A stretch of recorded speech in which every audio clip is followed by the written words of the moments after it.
What is the most common reason for the knee pain? Suppose मेरे family में like मेरे grand parents को दादा परदादा नाना नानी साइड में अगर दर्द होने की हिस्ट्री रही है तो पॉसिबिलिटी है कि मुझे नी पेन होने के चांसेस ज़्यादा होंगे। यंग एज में सर नी पेन क्यों होता है? क्योंकि आज की डेट में अगर 22 साल के लड़कों के भी नी पेन होने लग गया है, उसका क्या रीज़न है? ये देखा गया है कि सबसे ज़्यादा जो नी पेन होता है वो महिलाओं में होता है। सो ये क्या मिथ है या फैक्ट है? This is actually fact.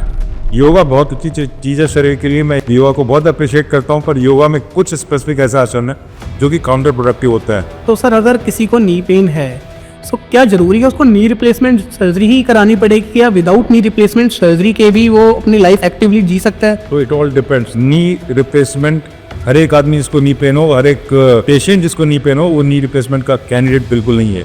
आज की डेट में देखा गया है कि आईटी सेक्टर ज़्यादातर बढ़ गया है, वर्क फ्रॉम होम बढ़ गया है, तो लोग 8-8 घंटे 10-10 घंटे बैठे रहते हैं, जिससे बैक पेन की समस्या सबको बन गई। इवन मेरे खुद को भी बैक पेन से मैं बड़े परेशान हूँ।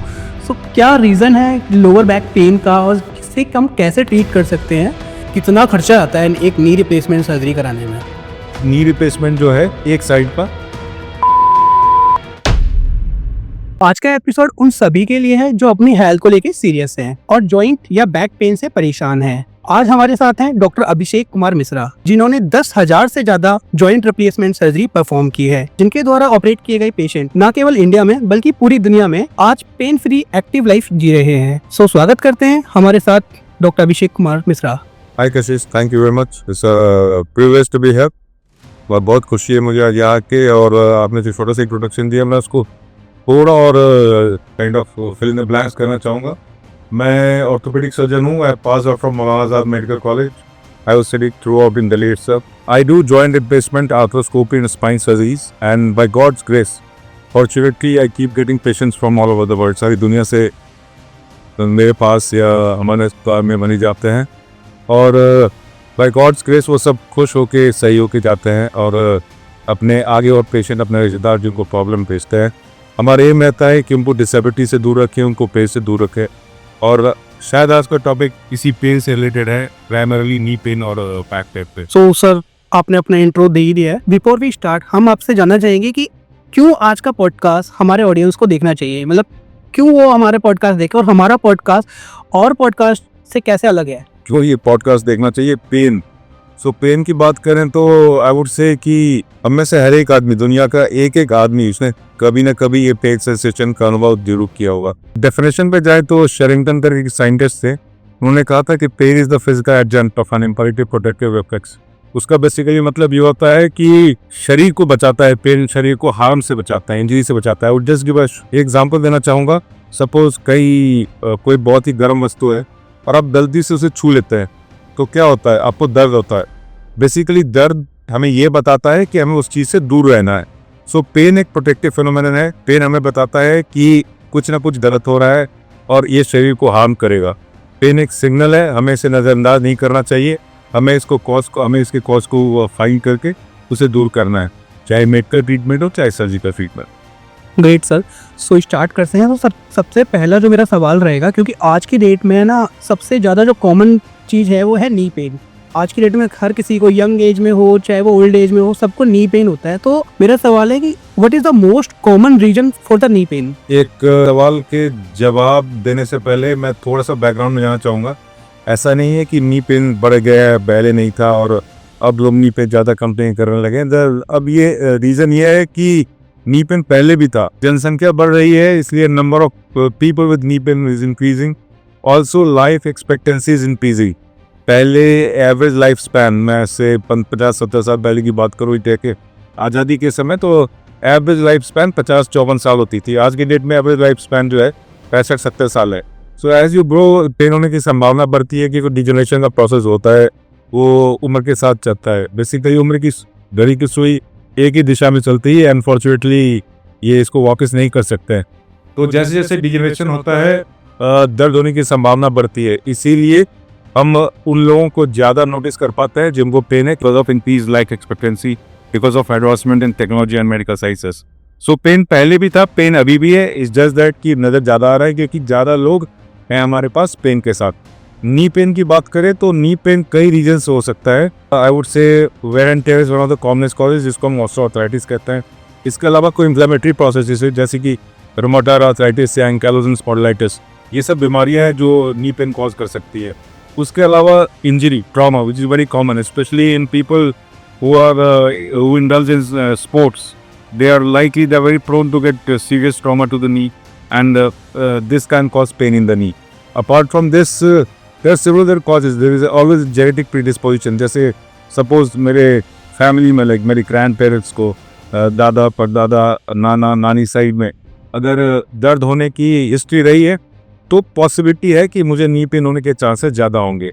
अगर आपने बहुत ज़्यादा यूज़ किया घुटने को, फॉर एग्जांपल कोई एथलीट रहा है, कोई रनर रहा है, तो उसको नी पेन होने की संभावना ज़्यादा होगी, क्योंकि ऑब्वियसली जो समझ लीजिए फॉर एग्जांपल एक गाड़ी ज़्यादा चली है, एक गाड़ी जो बहुत तेज़ी से चल रही है, बहुत ज़्यादा चल रही है, उसको सर्विसिंग की ज़रूरत ज़्यादा पड़ेगी। तो अगर हमने घुटने को अपनी जवानी में या चाइल्डहुड में बहुत ज़्यादा यूज़ किया है, हम रनर रहे हैं, एथलीट रहे हैं, तो हमें आगे जाके एक नी पेन की संभावना है वो ज़्यादा रहेगी, बजाय एक वो आदमी के जिसने इसे कम यूज़ किया है, रिलेटिवली कम यूज़ किया है। Now this is little tricky. अगर बिल्कुल नहीं यूज़ किया है तो भी पेन की संभावना ज़्यादा है। क्यों? क्योंकि उसके मसल्स अपने स्ट्रॉन्ग नहीं है। So there should always be moderation, moderation में सब कुछ होनी चाहिए। सो एक्चुअली नी पेन के रीजंस को हम काइंड ऑफ कैटेगराइज करना चाहें तो हम बोल सकते हैं डिजेनरेटिव जैसे कि ऑस्टियोआर्थराइटिस, इन्फ्लेमेटरी कंडीशन जैसे कि रूमेटॉइड आर्थराइटिस, स्पोर्ट्स इंजरी और ट्रॉमा। चौथा इज लाइक जेनेटिक प्रेडिस्पोजिशन। पर एक और मजेदार बात यह है कि कई बार बिना इनमें से किसी रीजन के भी आपको किसी को भी नी पेन हो सकता है। सर आपने इतनी सारी चीज़ें बताई, ऑस्टियोआर्थराइटिस, ऑस्टियोप्रोसिस। सो ये थोड़ा सा आप बताएंगे कि ऑस्टियोआर्थराइटिस जो आपने बताया ये क्या होता है। बट इसके अलावा मेरा जो सवाल था, यंग एज में सर नी पेन क्यों होता है? क्योंकि आज की डेट में 22-22 साल के लड़कों के भी नी पेन होने लग गया है।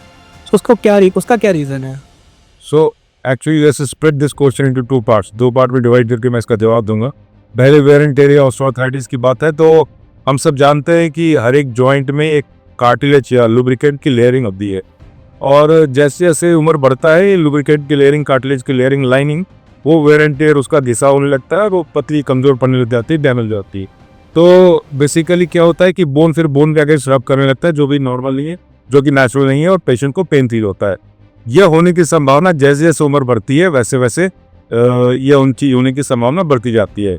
Now again there are people who are genetically blessed, जिन पे 70 साल में भी 80 साल में भी कोई इनका कार्टिलेज बिल्कुल चिकना और स्मूथ और बहुत ही बढ़िया काम कर रहा होता है।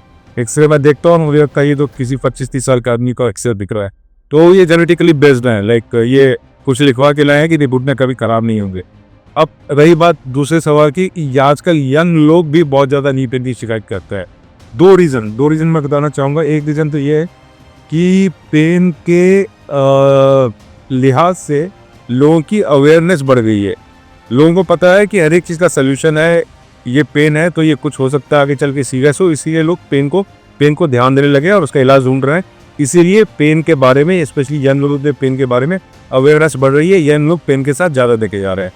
दूसरी चीज़ ये है कि रही बात आजकल फिटनेस, स्पोर्ट्स, एक्टिविटी, ये सब फिट रहना चाहते हैं, हेल्दी रहना चाहते हैं, वो तो बहुत अच्छी बात है। कई बार ये सही ढंग से होता है, कई बार इतना सही ढंग से नहीं हो पाता। कई बार गलत जिमिंग या स्पोर्ट्स में गलत एक्शन, या कई बार सिंपली एक्सीडेंट और patient gets some kind of injury which might be minor, which the patient does not realise at that time. उसे बताने लगता, हल्की फुल्की चोट एक तरह इग्नोर कर दिया जाता है, पर वो धीरे धीरे जॉइंट को डैमेज करता रहता है, अंदर से दीमक की तरह खाता रहता है, जॉइंट को खोखला खराब कर देता है, और तब पेशेंट को बहुत सीवियर पेन होता है। एक कंडीशन में मेंशन करना चाहूँगा, कॉन्ड्रोमलेशिया पैटेला कहते हैं, जो स्पेशली यंग फीमेल्स में देखा जाता है। बेसिकली समझ लीजिए कि हमारा घुटना है, ये ऊपर की हड्डी है, थाई बोन है, ये नीचे की टिबिया या लेग बोन है, ऊपर घुटने की कटोरी होती है, नी कैप कहते हैं उसे। नो बेसिकली कार्टिलेज यहाँ भी होता है, कार्टिलेज यहाँ भी होता है, और कार्टिलेज नी कैप के उस सतह पे भी होता है जो थाई बोन्स के साथ आर्टिकुलेट कर रहा होता है, जो थाई बोन के साथ नी जॉइंट बना रहा होता है। कई बार क्या होता है कि स्पेशली यंग फीमेल्स में ये जो कार्टिलेज का लेयर जो नी कैप के पीछे होता है, ये कमज़ोर पड़ जाता है या डैमेज हो जाता है, ये उतना स्ट्रॉन्ग नहीं रहता, और इन फीमेल्स को बिना किसी रीज़न के, बिना किसी ऑब्वियस हिस्ट्री ऑफ ट्रॉमा के, पहले कभी चोट नहीं लगी, फिर भी वो पेन का कंप्लेन करती है। स्पेशली सर्टेन स्पेसिफिक एक्टिविटीज़ में पेन को ज़्यादा होता है। अब unfortunately chondromalacia patella is a difficult condition to diagnose from X-ray, you have to go for MRI and all. But you should have a high clinical suspicion. Like at the back of our mind हमेशा एक condition रहता है कि this might be one of the causes. कभी कभी पटल की alignment या पोजिशनिंग उतनी अच्छी नहीं होती है और वो नी पेन का कॉज बन सकता है। तो इस तरह कई सारे रीज़न है जो यंग लोगों में नी पेन कर सकते हैं। हम जब भी किसी यंग पेशेंट एग्जामिन करते हैं तो ये सारे कॉज हम अपने दिमाग में बैकग्राउंड में रखते हैं and we try to isolate and find the one which is bothering the patient and we try to treat it completely. I think हम लोगों के लिए फ्री कंसल्टेशन हो गया है ये। नेक्स्ट क्वेश्चन रहेगा सर हमारा कि जो वीक बोन्स हैं उसके अर्ली साइंस क्या होते हैं वीक नीज के? Kashish, let me tell you, nothing in life is for free. No free lunches. ये एक रूल है और ये हम सबको जानना चाहिए। Anyways, so weak bone. Now this is actually a wrong question. मैं आपको एक अवेयरनेस देना चाहूँगा। वीक बोन और जॉइंट पेन ये दोनों चीज़ों में कंफ्यूज नहीं करना चाहिए। हमारे पास कई पेशेंट आते हैं जो ऑस्टियोपोरोसिस को ऑस्टियोआर्थराइटिस के एक जैसा ही एक ही चीज़ समझते हैं। सो बेसिकली बोन और जॉइंट ये दो अलग अलग एंटिटीज़ हैं। दो बोन जब मिलते हैं तो जॉइंट बनता है। जॉइंट का पेन और जॉइंट का प्रॉब्लम जॉइंट के खराब होने से, जॉइंट के वेयर एंड टेयर होने से होता है। जो बोन की वीकनेस होती है वो ऑस्टियोपोरोसिस होती है, न कि ऑस्टियोआर्थराइटिस। और ऑस्टियोपोरोसिस के अलग कॉजेज होते हैं। Usually osteoporosis pain as such बहुत ऑब्वियस पेन नहीं कॉज करता, बट ऑस्टियोपोरोसिस अगर बहुत सीवियर हो तो फटीग, मलेज ये चीज़ें हो सकती हैं जो हल्का फुल्का पेन का रीज़न होता है। सो बेसिकली जॉइंट का पेन होने के लिए जॉइंट में प्रॉब्लम होनी चाहिए, बोन का पेन होने के लिए बोन में वीकनेस होनी चाहिए। दोनों अलग अलग चीज़ें हैं। We should not confuse between these to.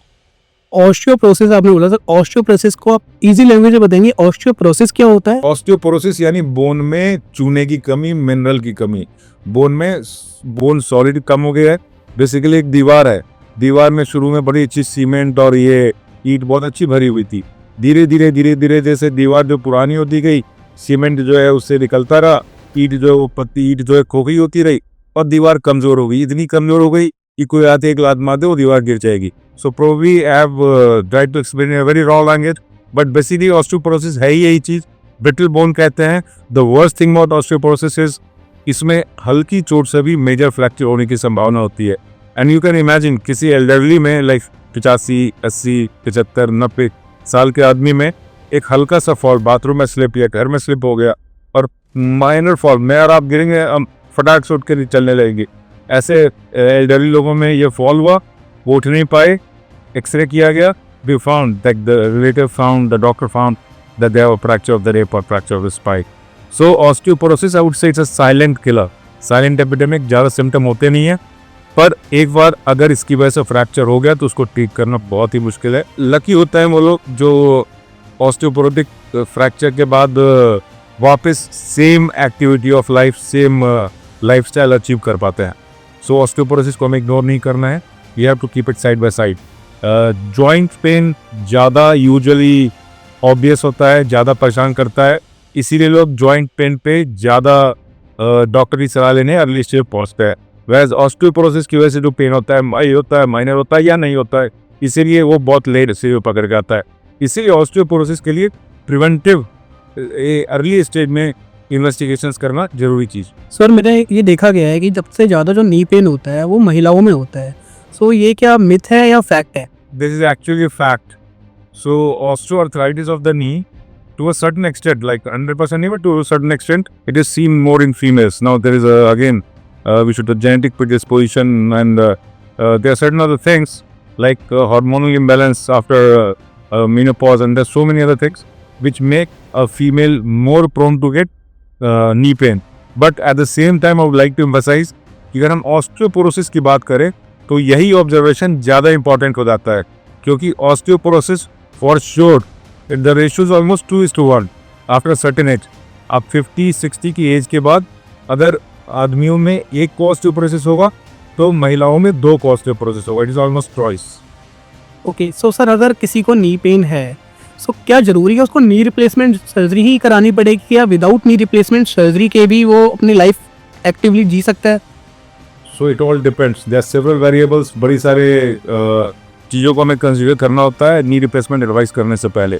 Knee replacement हर एक आदमी जिसको नी पेन हो, हर एक पेशेंट जिसको नी पेन हो, वो नी रिप्लेसमेंट का कैंडिडेट बिल्कुल नहीं है। बेसिकली पेशेंट की एज को देखना है, डिजीज के स्टेज को देखना है, पेशेंट की डिसेबिलिटी को देखना है, पेशेंट की क्वालिटी ऑफ लाइफ को देखना है। हमें बहुत सारे फैक्टर्स अपने दिमाग में रखने पड़ते हैं और उन सब को एक साथ कंसीडर करके हम डिसाइड करते हैं कि यह पेशेंट फला पेशेंट नी रिप्लेसमेंट का कैंडिडेट है या नहीं। सो बेसिकली बहुत सीवियर पेन हो, डिफॉर्मिटी हो, पाँव बिल्कुल टेढ़े हो गए हो, काफ़ी टेढ़े हो गए हो, बहुत सीवियर पेन हो, इतना सीवियर पेन हो कि घर के अंदर चलना भी दूभर हो रहा हो, घर के बाहर भी वो जा नहीं पा रहे हैं, एंजॉय नहीं कर पा रहे हैं, कई एक्टिविटीज़ में वो किसी और का सहारा लेना पड़ रहा हो, they certainly are candidates for knee replacement. इतना प्रोलॉन्ग्ड पेन हो कि कई महीने से पेन किलर खा रहे हैं और पेन किलर खा के अपने किडनी को बर्बादी की दस्तक दे रहे हैं, वो सर्टेनली नी रिप्लेसमेंट के कैंडिडेट है।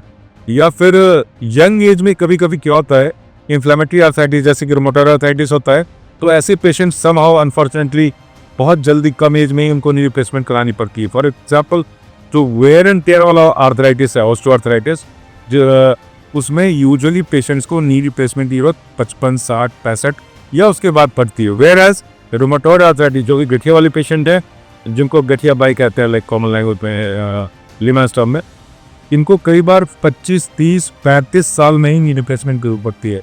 In fact probably you will be surprised that the youngest patient for whom I had done a hip replacement was 17 years old, and the youngest patient for whom I have done a knee replacement is 22 years old, and both were suffering from rheumatoid, and unfortunately one of them had a concomitant ankylosing spondylitis also.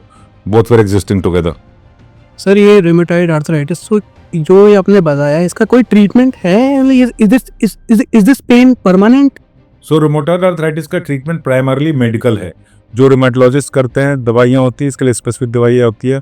डीमर्ड्स कहते हैं, disease modifying anti rheumatoid drugs, there is a category that कई सारी drugs होती है और disease की severity के हिसाब से एक ड्रग या कॉम्बिनेशन ऑफ ड्रग्स देते हैं, ग्रेजुअली स्टेप अप या स्टेप डाउन करते हैं depending on patient symptoms.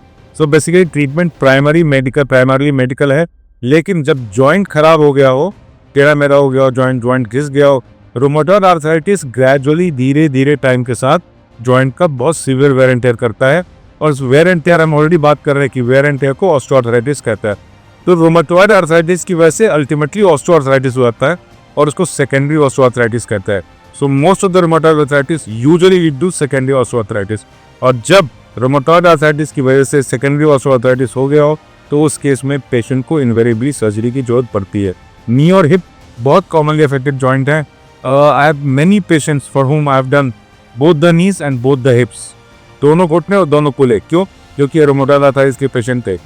Fortunately हमारे देश में हिप का ऑस्टियोआर्थराइटिस बहुत कॉमन नहीं है एज कम्पेयर टू वेस्ट में, अमेरिका में, यूरोपियन कंट्रीज में हिप की ऑस्टियोआर्थराइटिस यानी हिप का वेयर एंड टेयर और नी का wear and tear, it is the ratio is same, whereas in our country the wear and tear of the knee is much more as compared to wear and tear of the hip because of certain traditions, हमारा बैठने का position, हमारे like lifestyle, हमारा genetic predisposition, हमारे knee osteoarthritis काफ़ी होता है बजाय as compare to hip osteoarthritis.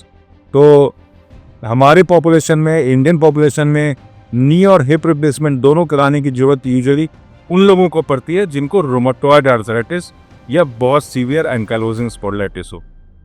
Sir बैठने का जो आपने बताया पोस्चर, तो क्या चौकड़ी मार के हम लोग बैठते हैं इंडियन पब्लिक ज़्यादातर, तो चौकड़ी मारने से भी हमारे क्या नी खराब होते हैं? सो बेसिकली ट्रेडिशनली हमारे यहाँ टॉयलेट्स ऐसे थे शुरू में, स्पेशली गाँव में भी हैं, कि हमें उकड़ू होकर बैठना पड़ता है, या कई बार दूसरा एग्जाम्पल वो पूजा में बैठते हैं, नीचे बैठते हैं, गुरुद्वारे बैठते हैं, नदियों बैठते हैं, हमें चौपड़ी मार कालती पालती मार के बैठना होता है, जो हम अवॉइड नहीं कर सकते। मैं कह नहीं रहा आपको अवॉइड करने को, जहाँ जरूरी है वहाँ जरूर करें, पर जहाँ अवॉइड कर सकते हैं लाइक घर में बैठे हुए हैं और साथ में सोफ़ा है, कुर्सी है, तो सोफ़ा और कुर्सी पर बैठिए, ना कि नीचे बैठने के, क्योंकि डीप नी बेंडिंग, बहुत ज़्यादा नी बेंडिंग से जो ऑस्टियोआर्थराइटिस का प्रोसेस है, इनफैक्ट जिसका ऑलरेडी स्टार्ट हो चुका है, उसका और थोड़ा तेज़ी से बढ़ता है। और सर उसी पेशेंट को अगर हम बोलें डीप स्क्वाट, जो मलाशन बोलते हैं, मलाशन आइकाशन, सो वो करना सेफ है या? Deep squat. So now again the same thing. If osteoarthritis has already started, then it should not be done. नहीं करना चाहिए।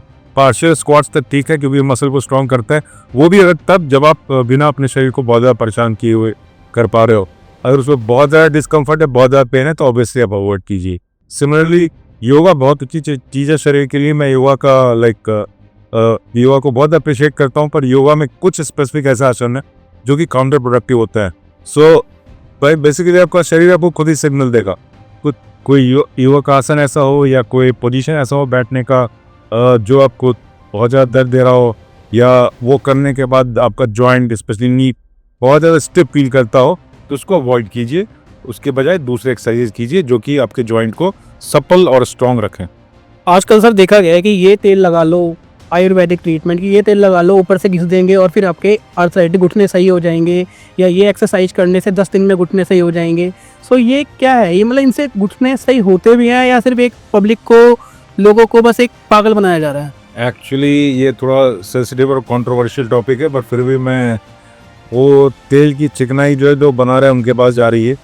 तेल का फ़ायदा मरीज़ को हो रहा है नहीं हो रहा है, वो मरीज़ थोड़े दिनों बाद हमें खुद ही बताते हैं जब वो सर्जरी कराने अपने।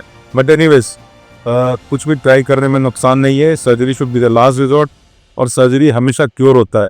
आपका दिल कह रहा है कि मुझे ये चीज़ ट्राई करनी चाहिए सर्जरी से पहले, तो आप ऑब्वियसली ट्राई करके देख लो। साइंटिफिक बेसिस ऑनेस्टली इनमें से 90% चीज़ों का नहीं है। आप खुद इमेजिन कर सकते हैं, हम सब जानते हैं कि यूरोप और यूएस लाइक टेक्नोलॉजिकली हमसे काफ़ी एडवांस्ड है। उनका मेडिकल साइंस हमसे आज के डेट में तो हम बराबर हैं उनसे, प्रोबेबली ऊँचे भी हैं।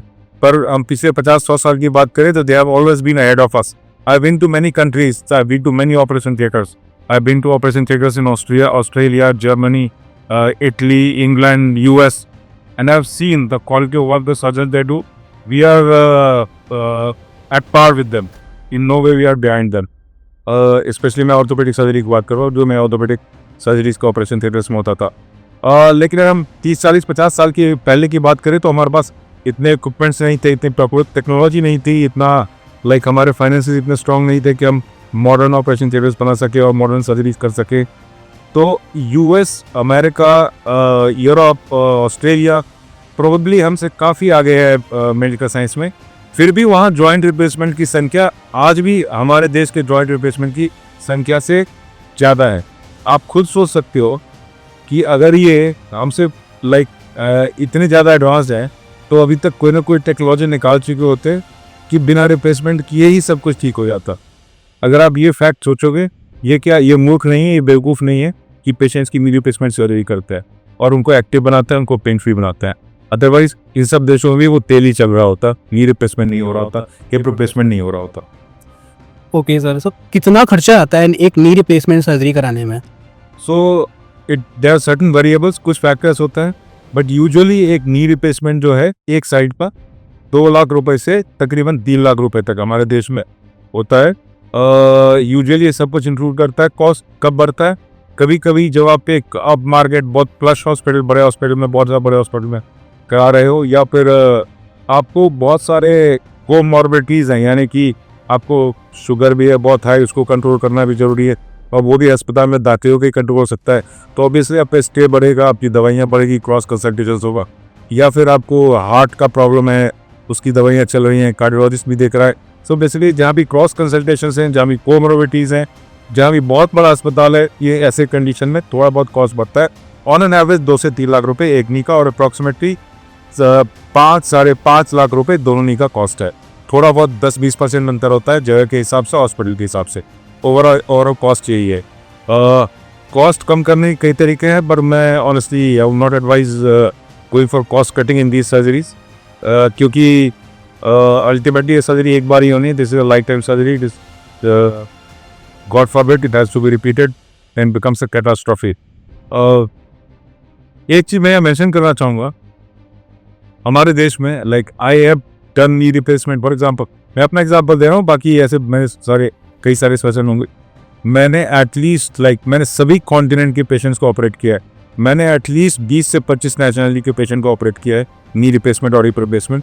और इन देशों में, बाहर के देशों में, 1 या 2 देश छोड़ के, जो भी डेवलप्ड देश हैं जहाँ अच्छी टेक्निक है, जहाँ अच्छी सर्जरी हो रही है, फॉर एग्जांपल यूरोप या यूएस या ऑस्ट्रेलिया, यहाँ नी रिप्लेसमेंट का कॉस्ट हमारे यहाँ से 7 गुना, 8 गुना, 10 गुना, 12 गुना की सकते हैं। इनफैक्ट कुछ देशों में 15-15, 16-16 गुना, 20-20 गुना कॉस्ट है।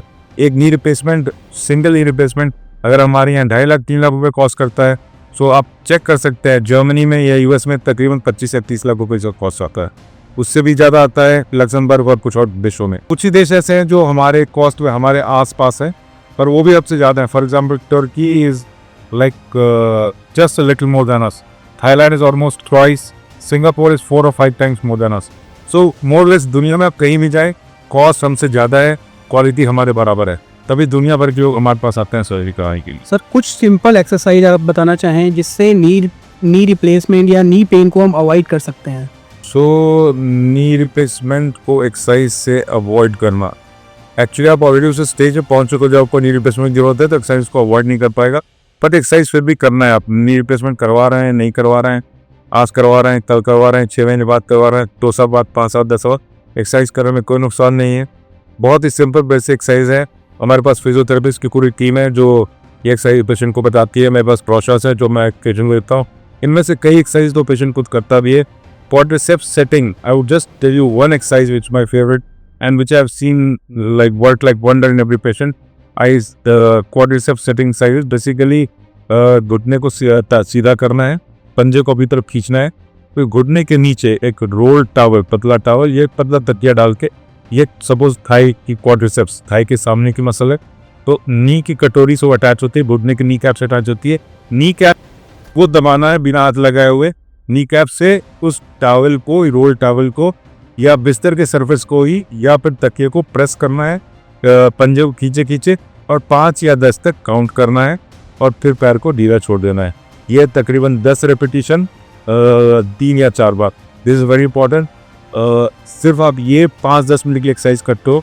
इसके अलावा कई सारे एक्सरसाइज हैं जो जरूरी है करने चाहिए, बट इफ एक एक्सरसाइज की चॉइस दी जाए तो this is the one which I would advise and suggest to each and every patient mine. And sir, what is the fastest way to treat arthritis? Again, it depends on what kind of arthritis it is and what stage it is. Arthritis एक word is a wide encompassing word. इसके अंदर कई सारी चीज़ें होती हैं। Doctor की orthopaedic surgeon की जरूरत क्यों है? क्योंकि you have to know what kind of arthritis you have, what stage it is in, क्योंकि ट्रीटमेंट जो है kind of arthritis, type of arthritis और स्टेज पे डिसाइड होता है, अपार्ट फ्रॉम आपका एज और other conditions. So basically early stage में सिर्फ लाइक एक्सरसाइजेज और supplements suffice.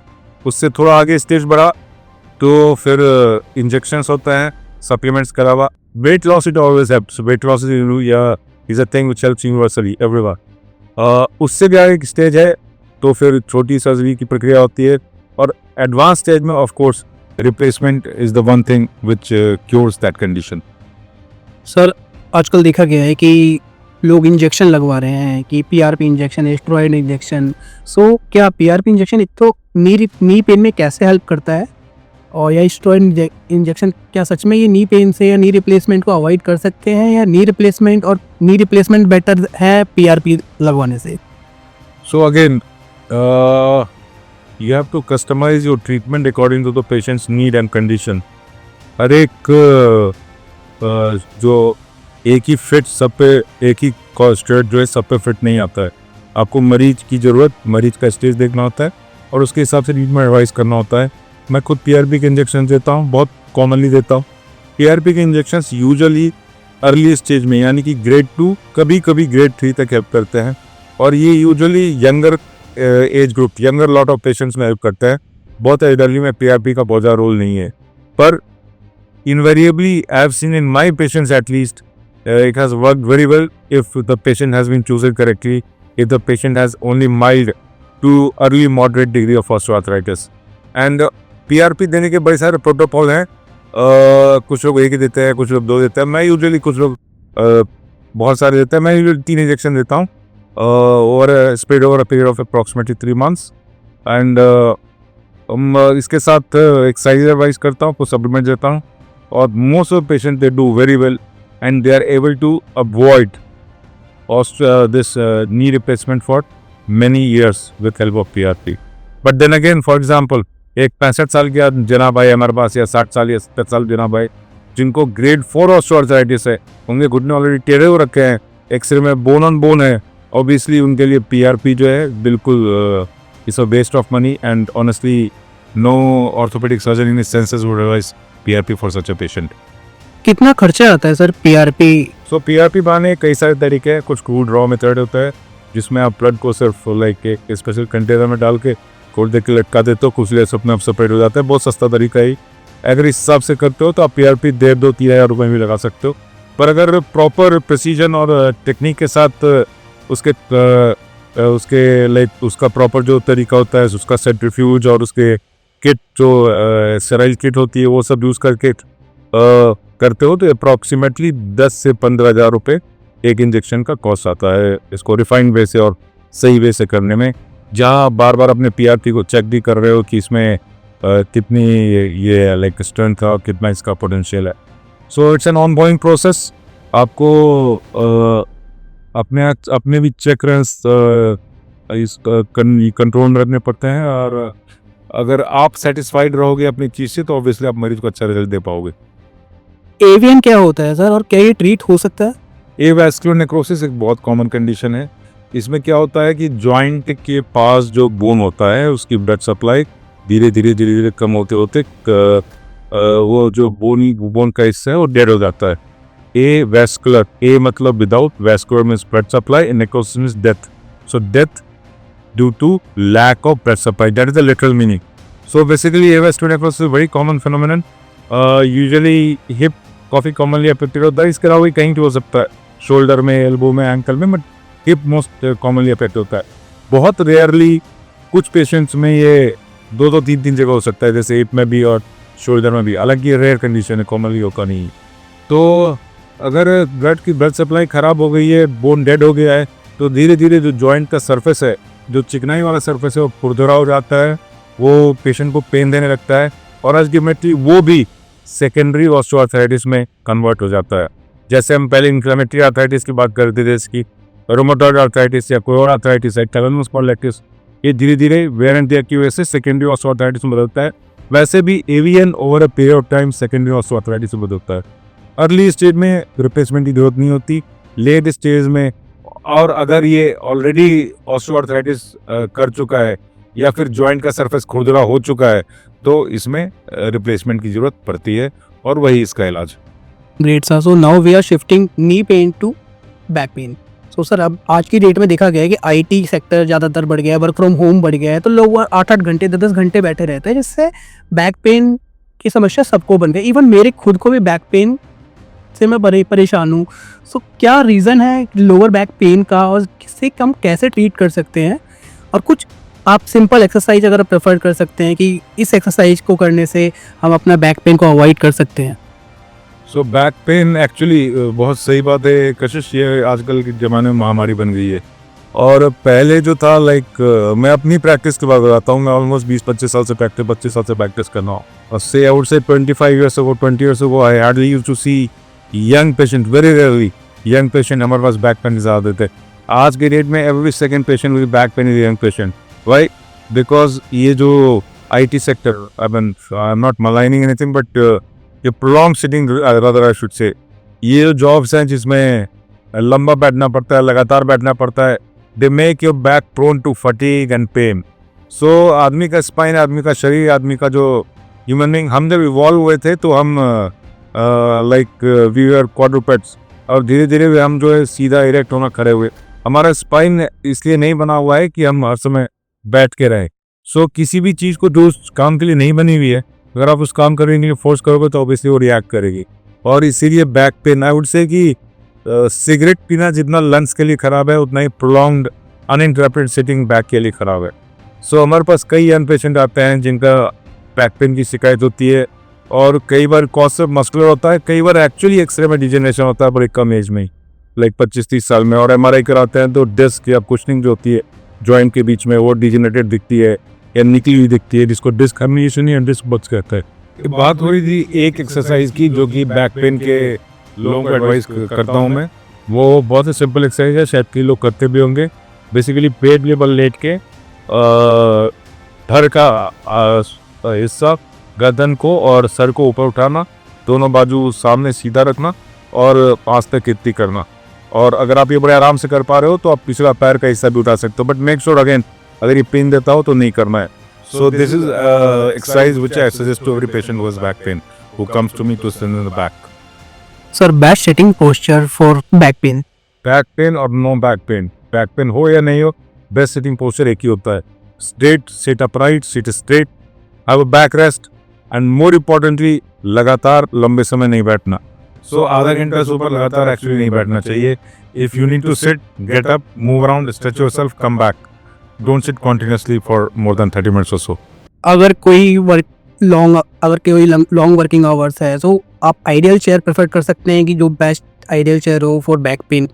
So again like ideal chair, कई सारे चेयर और एडवर्टाइजमेंट, कई दुनिया भर की प्रचार होता है कि ये चेयर बेस्ट है, वो चेयर बेस्ट है, ये पिलो बेस्ट है, ये सर्वाइकल पिलो है, ये है, वो है. कॉमन सेंस है बेसिकली. अगर आप एक चीज जानते हो तो आप अपने आप जज कर सकते हो कि एक नॉर्मल चेयर जो आपके घर में वो भी आपके लिए अच्छा है.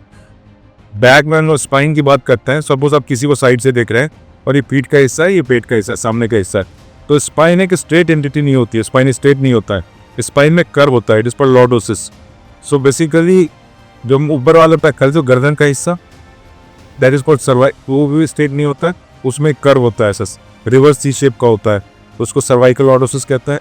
देन जब नीचे आता है डॉर्सल स्पाइन है. डॉर्सल स्पाइन जो होता है बेसिकली वो थोड़ा उभरा होता है दूसरी डायरेक्शन में, और फिर हम नीचे आते हैं तो फिर से वो भाग अंदर की तरफ होता है, उसको लंबर लॉर्डोसिस कहता है. सो बेसिकली जो भी आपका चेयर है वो आपके लॉर्डोसिस को कॉन्फर्म करे, बेसिकली उसी के अलाइनमेंट में रहे और आपको बैक सपोर्ट देता रहे. That is the best chair for you. You will sit, you will realize if any chair is giving you discomfort, then it means it's not the right chair for you. Change it. So what is slip disc? Slip disc बहुत दिखा गया कि slip disc है आपको. Slip disc. सो नाम खुद ही कह रहा है, डिस्क जो स्लिप हो गए हो, अपनी जगह पे नहीं हो. स्लिप हो गए गिरता नहीं है, पर स्लिप हो गए परेशान बहुत करता है. बेसिकली क्या होता है, ये हमारा बैकबोन है, वर्टेब्रा, पीछे से नस जा रही होती है. दो हड्डियों के बीच में एक कुशनिंग होती है, कार्टिलेज होता है जो स्प्रिंग या शॉक एब्जॉर्बर काम करता है, उसको डिस्क कहते हैं. डिस्क एज लॉन्ग एज अपनी जगह पे है बहुत अच्छी चीज़ है, बहुत बढ़िया काम कर रही है. डिस्क अपनी जगह से जरा भी किसकी, और वो ऐसी खतरनाक जगह पे आ गई जहाँ पे नस ही नस है, तो पेशेंट को दर्द होगा, पेशेंट को सुनपन होगा, पेशेंट को टिंगलिंग होगी, पेशेंट को करंट सेंसेशन होगा, वो टांगों में जाएगा. अगर गर्दन की डिस्क स्लिप हुई है तो हाथ में दर्द, सुनपन निर्माण हो सकता है. और अनफॉर्चुनेटली सीवियर केसेस में पैरालिसिस या लकवा भी हो सकता है, जो कि हालांकि रेयर है पर सुपर अनफॉर्चुनेट है, और इसको ट्रीट करना थोड़ा मुश्किल होता है. Any patient who has a severe slip disc, who has a severe pain should consider surgery in time without delay to ensure that the symptoms do not remain long lived. तो sir slip disc में surgery ही होती है या हम उस slip disc में surgery की बिल्कुल जरूरत नहीं होती है. अर्ली स्टेज फिर से सर्जरी की जरूरत नहीं है. माइनर बल्ज है, सर्जरी की जरूरत नहीं है. हल्का डिजेनरेशन है, सर्जरी की जरूरत नहीं है. लेकिन मेजर बल्ज है, या जिसको हम आगे प्रोट्रूजन या एक्सट्रूजन कहते हैं, बेसिकली डिस्क स्लिप डिस्क के टेक्निकली 4 से होता है: disc bulge, disc protrusion, disc extrusion, disc sequestration. That is last stage, disc sequestration. So extrusion और सिक्वेस्ट्रेशन में आइडियली सर्जरी ही होनी चाहिए. बल्ज में या माइल्ड प्रोट्रूजन में, सीवियर प्रोट्रूजन में अगेन सर्जरी अदर हो, लेकिन थोड़ा निकला हुआ है हल्का सा, तो उसमें फिर सर्जरी की जरूरत नहीं होती है. बैक स्ट्रेनिंग एक्सरसाइज करें, अपने पोस्चर को करेक्ट रखें, अपने लाइफस्टाइल को करेक्ट रखें, अपने अर्गोनॉमिक्स को सही रखें. Ergonomics is very important. The way you sit, the way you work, तो आपको सर्जरी की जरूरत बिल्कुल नहीं है. सर बैक बोन में या स्पाइन में टीवी की समस्या, जैसे टीवी होता है कि टीवी से मतलब लोग खास, आजकल टीवी अगर किसी को बोलो तो समझता है खांसी से ही टीवी होती है, बट आज की डेट में एक मेरा कलीग्स है, उसको भी ना स्पाइन में टीवी हो चुकी है. क्या स्पाइन में टीवी मतलब इंसान फिर बेड रेस्ट पे जाता है? सो क्लासिकली जो टीबी स्पेशली लोगों के दिमाग में है वो छाती का टीबी, पल्मोनरी ट्यूबरकुलोसिस. पर टीबी एक्चुअली शरीर में ऑलमोस्ट कुछ स्पेसिफिक ऑर्गन को छोड़ के किसी भी अंग में हो सकता है. और bone TB, spine TB is a type of bone TB. Spine TB एक काफ़ी कॉमन एंटिटी है. अगेन इसमें प्रॉब्लम ये है कि शुरू में हमारे से बैक पेन होता है, अर्ली स्टेज में एक्सरे में कुछ आता नहीं है, पेशेंट को like minor mechanical back pain या इस तरह करके ट्रीट किया जाता है. लेटर स्टेज में जब पेन बढ़ता है, हमारे किया जाता है, तो पता लगता है कि ये फुल ग्रोन बोन टीबी हो गया है. और उस केस में अगर जब भी पकड़ में आता है, बेसिकली टीबी की दवा, रेस्ट, अच्छी डाइट, हाई प्रोटीन डाइट और अच्छा वेदर, ये सब चीज़ें इंपॉर्टेंट है. लेट स्टेज में जब न्यूरोलॉजिकल डेफिसिट हो गया और ये बहुत सीवियर पेन हो, तो surgery has a definitive role.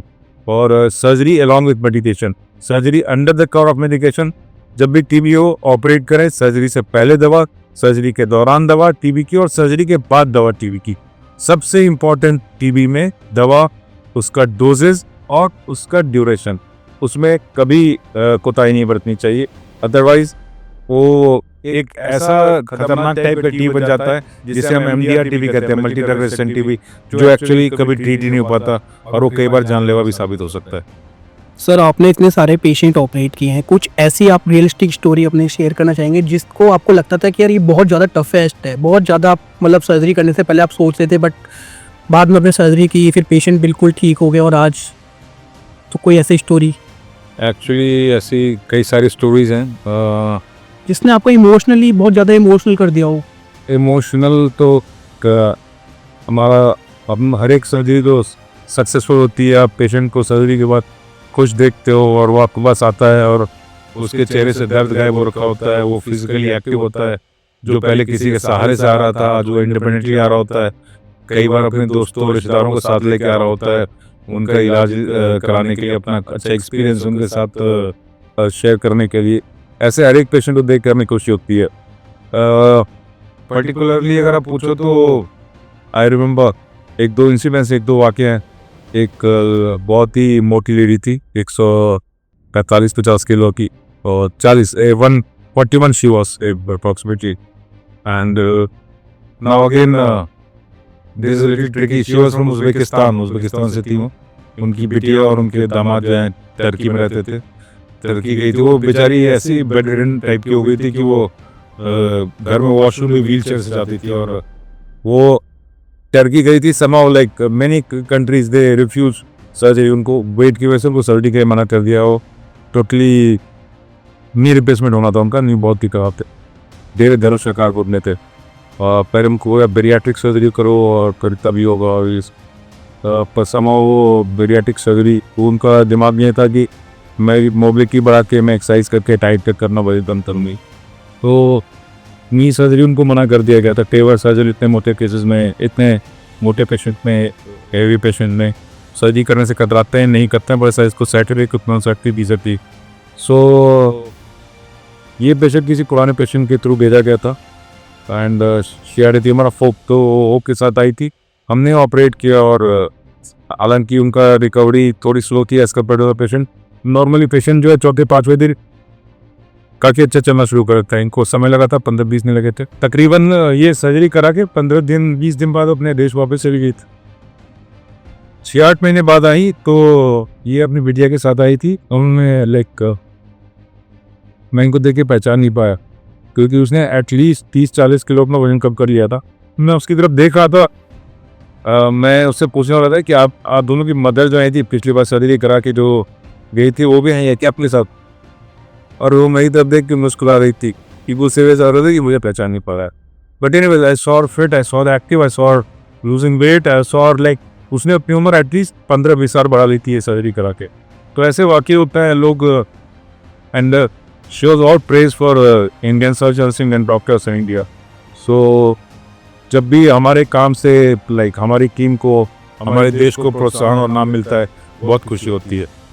Sir जब पेशेंट आपके पास आते हैं अपनी प्रॉब्लम्स लेके, नी पेन या जॉइंट पेन से रिलेटेड, और आप उनको सर्जरी के लिए अगर लगता है आपको कि ये सर्जरी के लिए पेशेंट फिट है या सर्जरी ही इसका लास्ट ऑप्शन है, और जब आप सर्जरी इसको प्रिस्क्राइब करते हैं, तो आप पेशेंट अगर अवॉइड करते हैं, तो आपकी अप्रोच क्या होती है उनको समझाने की? किस तरीके से आप गाइड करते हैं उनको? सर्जरी, ऑपरेशन या शल्यक्रिया जिसको हिंदी में कहते हैं, एक्चुअली हमारे देश में एक बहुत ही डरावनी या स्केरी चीज़ मानी जाती है। अगर मैं कई सारे देशों में मैंने पहले बताया था काम कर चुका हूँ, वहाँ के हॉस्पिटल्स में रह चुका हूँ, वहाँ की पेशेंट्स कैसे इंटरैक्ट करते हैं, वहाँ के डॉक्टर्स क्या काम शुरू करते हैं, वो सब देख चुका हूँ। हमारे देश में लोगों को जो सर्जरी से भय है वो और किसी देश में मैंने नहीं देखा, because mostly have seen and worked like European countries and India.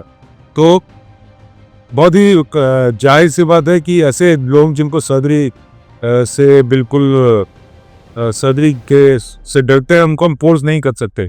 You can drag somebody to operation table, you can just counsel them, you can tell them कि सर्जरी के ये फायदे हैं, आपके क्वालिटी ऑफ लाइफ इंप्रूव हो जाएगा, आप तो दूसरी बीमारियां नहीं आएंगी, आपकी मोर्टलिटी बढ़ जाएगी, आपका दूसरों पे डिपेंडेंस खत्म हो जाएगा।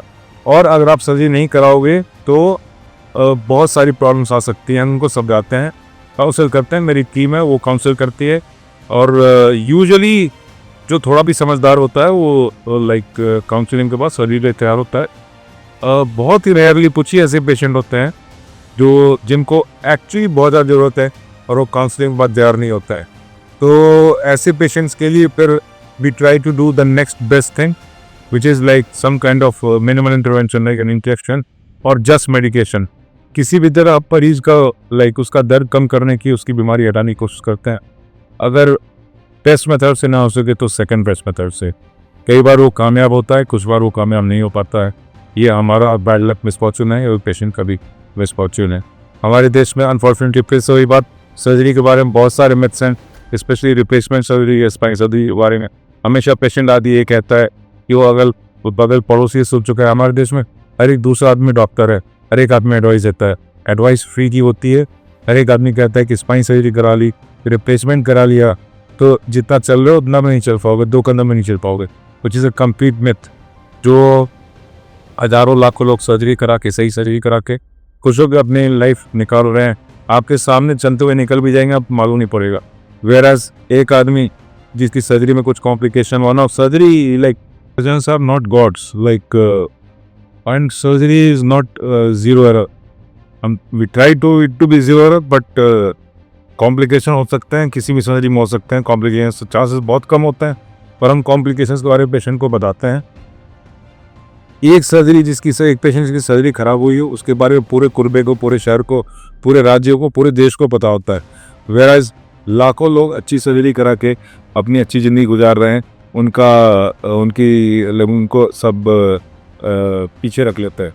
सो I would really like to suggest that if there is any group of counselors or psychologists or psychotherapists who can change this attitude of people or patients towards surgery and make them more positive towards surgery, more expectant and receptive of surgery, it would be a great initiative in this society.